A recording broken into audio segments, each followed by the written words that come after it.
Eto na nga, magkikwentuhan po tayo sa mga issue sa lipunan. Eto na, nilaglag na po. Naku. Nilaglag na po ng Malacanang si Torre. Naku. Bakit mo naman nasabi yung ganyan, Banat Bay? Alam nyo mga kababayan, kung ating pong babasahin ng mga nangyayari sa lipunan, tila nilaglag na ho ng Malacanang itong si Torre. Bakit to? Sa pag-atras po ni OSG o yung Office of the Solicitor, si Solgen, ika nga, di ba, siya ho ay huminto, tumigil, ika nga, hindi na ipagtatanggol ang gobyerno patungkol ho dito sa ICC. Yan po ang kanyang sinumite sa Supreme Court. Ibig sabihin, bahala na kayo sa buhay nyo. Kayo na yan, bahala na kayo, di ba?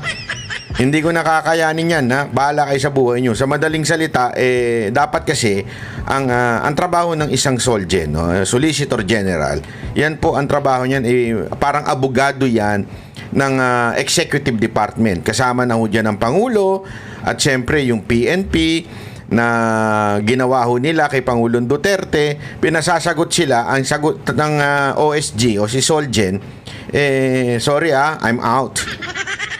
Hindi ko na kaya yung kabalastugan niya yan. Yan ang parang ang dating nun, ika nga. Pero panoorin natin tong balita na to para mas maunawaan po natin kung bakit ika nga nilaglag ng Solgen itong ating gobyerno, ika nga. Tuloy. Dante, kung umatras ang Solgen para ipagtanggol ang panig ng gobyerno dyan sa petisyon ng mga Duterte, sino ngayon ang kakatawan sa mga respondents dyan sa kaso? Kung ako sa inyo, meron akong suggestion. Hindi, wala akong biro. Meron po akong suggestion. Kung ako sa inyo, since yung attack dog naman nila na si Yusek Claire Castro ay isang abogado, ba't hindi na lang siya magtanggol sa Supreme Court? Kuradong talo na naman yan. Hindi. Sa tingin ko lang, pag yan ang nagtanggol sa inyo, naku po, baka masabong pa ng Supreme Court yan, ha? Bawal o dito ang vlogger, sasabihin nila. Bay, maka-vlogger ka naman, para mo naman sinasabi, mga vlogger walang alam. Hindi, pag naging tanso vlogger ka, yun talaga wala kang alam. Dapat sa'yo, Yusek Claire, doon ka na lang sa pagbablog mo, ha?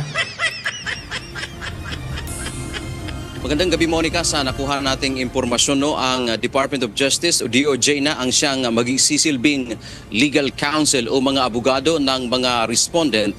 At inaasahan din natin na ngayong araw ay mayroon silang isusumite sa Korte Suprema. Ang hindi pa lamang malinaw sa atin, Monica, kung ano yung kanilang isasubmit sa Supreme Court, kung ito na ba yung komentaryo doon sa hinihiling na komentaryo ng Supreme Court sa habeas petitions ng magkakapatid na Duterte.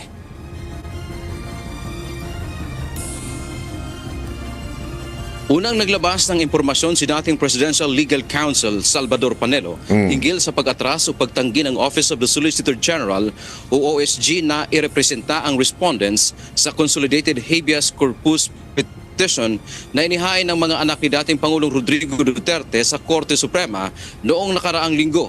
Hiniling ng magkapatid na Mayor Baste, Congressman Pulong Duterte at Kitty Duterte sa korte na ibalik ang kanilang ama sa bansa at ito ay palayain. Sa halip na sumagot sa kautusan ng korte hinggil sa petisyon, naghain kanina ng manifestation at motion ang OSG na nagsasabing ayaw nilang maging abogado ng pamahalaan o mga respondent.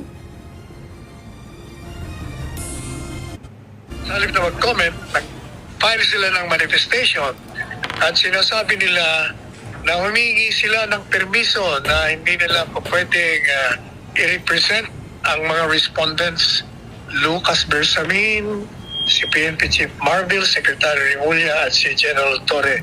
Naku po, yun na. So parang sinabi nga ni Solgen, ayoko nang i-represent si Bersamin, si Marbil, ang presidente at higit sa lahat si Torre. Kasi kung ikaw nga naman, kung ikaw ba naman na magre-representa kay Torre, talagang sasakit ang ulo mo, Brad. Wala, sakit ulo mo dyan. Hindi, mahirap ipagtanggol ang taong mali-mali. Alam mo yun? Mahirap ipagtanggol yung ika nga loose cannon. Ibig sabihin, tila kung ano-ano ginagawa. Mahirap ipagtanggol yan, di ba?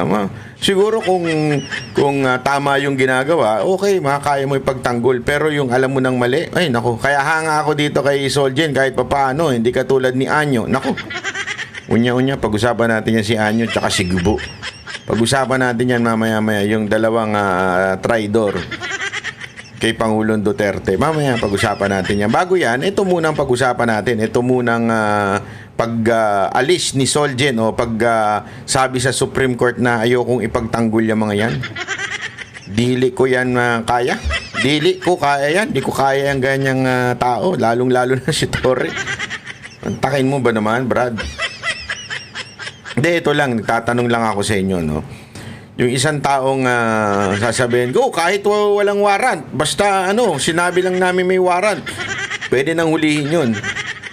Tapos, hanggang ngayon, wala pang ipinipresenta. Kasi sabi na nga ni Professor Dean Torion, sabi niya, pwede naman. Okay? With exemption, pwede naman yung walang warrant. As long as pag hiningi na, okay? Pag hiningi na nung taong ina-accuse yung warrant, kailangan ibigay agad-agad. Pero kita naman po natin, wala. Kahit to si ESO ngayon, Mildedea, ay sinasabi niya, wala pa rin hanggang ngayon. So, mantakin mo, binitbit mo yung akusado ng walang warrant. O, di ba? Hindi tama yung mga kababayan, di ba? So, paano may pagtatanggol yun? Sakit sa ulo yan, Brad. Sigurado, sakit sa ulo yan. Pagtanggol mo ba naman yung mali? Ayan po, Ayan, Sabi ng OSG, March 17, 2019 ay naging epektibo ang pag-atras ng Pilipinas sa international... Mantakin mo mismong OSG, mismong Solgen, sinasabi niyang wala na tayo sa ilalim ng ICC.